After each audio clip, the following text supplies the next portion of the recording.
Deadly moments in history. Ancient serial killers.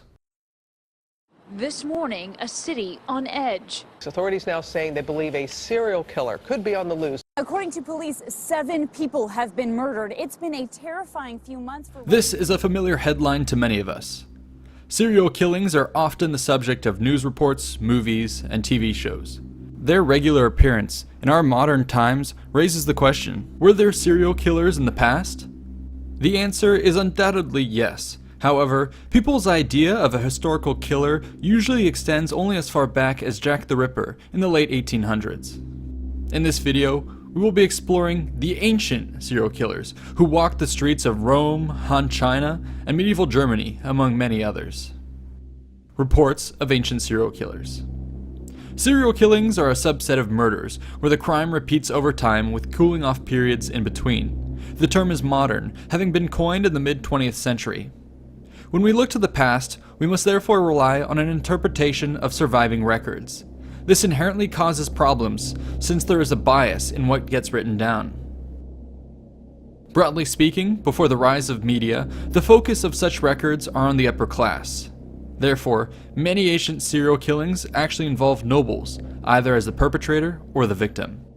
When the serial killing occurred amongst the lower classes, it would take particularly horrendous acts to break the silence, or, alternatively, the stories would become the stuff of folklore, such as werewolves, witches, or vampires. Upper class serial killers.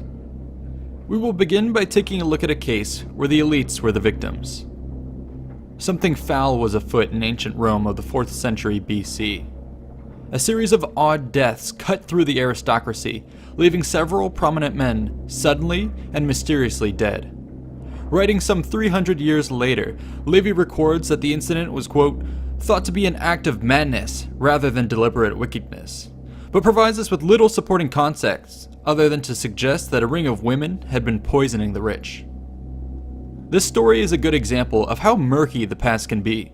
Even our ancestors didn't know what to make of the event, and seemingly the only reason this tale was recorded is because it affected the powerful. Had a similar incident occurred among the lower classes, we likely would never have been aware of it. This will be a recurring theme when it comes to ancient reports. The other, more detailed accounts of serial killing among the upper classes occur when they were the perpetrators. One of the earliest records of a serial killer dates back to 2nd century BC China. Liu Pengli was the Han Prince of Zhejiang, grandson of the Emperor Wen, who became notorious for leading marauding expeditions into the countryside for sport. With the help of slaves or criminals, he would rampage indiscriminately, reaching a personal death toll of 100.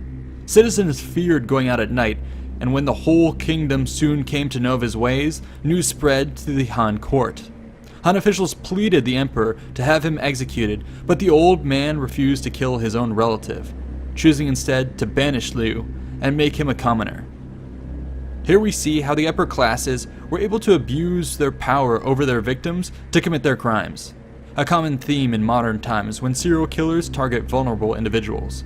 This case also demonstrates how the powerful killers could remain active for long periods before ever being brought to account, only to receive relatively light punishment.